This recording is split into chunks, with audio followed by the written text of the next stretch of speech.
The brand is the #1 sports drink in the world.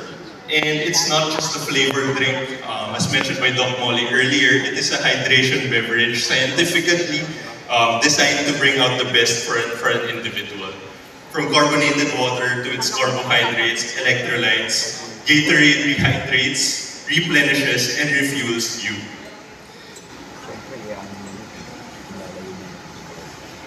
And as we move forward with this point for our brand, what we want to share, aside from the functional benefits of the product, what we want to tell you is we have strong building blocks on why Gatorade is the brand and product that it is today.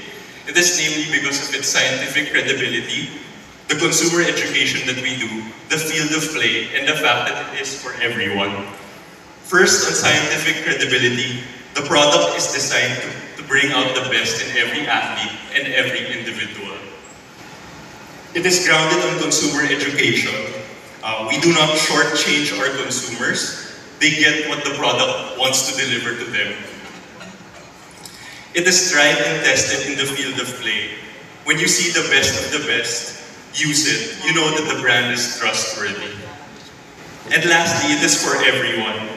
So when I say for everyone, globally po kasi, the brand is strongly associated with elite athletes and platforms like Michael Jordan, Jason Tatum, the NBA and the NFL, for example. And even locally, you would notice our athletes, Eliza Valdez, Dwight Ramos, our leagues, the UAAP, PVL, Run Rio po sa mga tumatakbo po dyan, na-associate po yung Gatorade brand dyan. And what we want to say is, while this builds credibility and trustworthiness for the brand, we want to expand beyond this because hydration goes beyond sports, goes beyond elite athletes only, especially now among modern athletes natin who really exercise even if hindi naman po sila yung mga elite athletes. So that's why we want to say for everyone. In the Philippines, Gatorade is the #1 sports drink as it democratizes yung sports and athletes. We don't just speak to these elite athletes na sinabi ko po, pati po ang mga modern day athletes. The youth, so na-imagine niyo po yung modern day athletes po na ito, tulad ng the youth who are working their way to the top, learning their sport, wanting to be good at their sport. The life jugglers po, like, I can think, ako po example nito, those that have work, but they want to exercise pa rin, and they have their own fitness and fitness goals and achievements that they want to strive for. These modern day athletes run their own race and achieve their goals in progress, which is why we say Gatorade is for everyone. And ngayon po na alam natin ang history ng Gatorade, we will now bridge its relevance and the role it will play to the program that we want to launch. I start with a topic, as we've discussed earlier today, is something that is much of a concern because hindi nga siya masyadong napag-uusapan sa Pilipinas, which is hydration or lack of hydration. With regards to hydration, bakit po siya importanteng topic sa Pilipinas? #1, tropical climate po tayo, with high humidity all year round. Generally, sobrang init po, and talagang napapawisan tayo. And when we sweat, we lose water, and our functionality is impacted.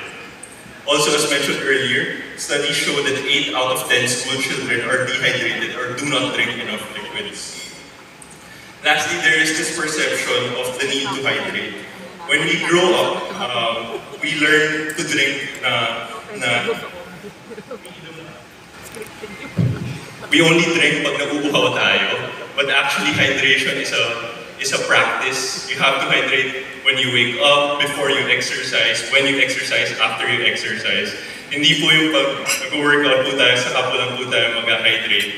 It's not enough time for the body to absorb what it needs for you to perform at the rate that you want it to do. So hydration is a practice that starts when you wake up. Kaya nga po siya 8 glasses of water a day as recommended, and then you supplemented with sports drinks like Gatorade, etc. Also, not all drinks are equal when it comes to hydration, as mentioned by Doc Molly earlier. Water is something that will help with hydration, but there are other drinks that may not help with hydration. So we really have to be educated on what works for our body and what will help us function for both athletics or daily life.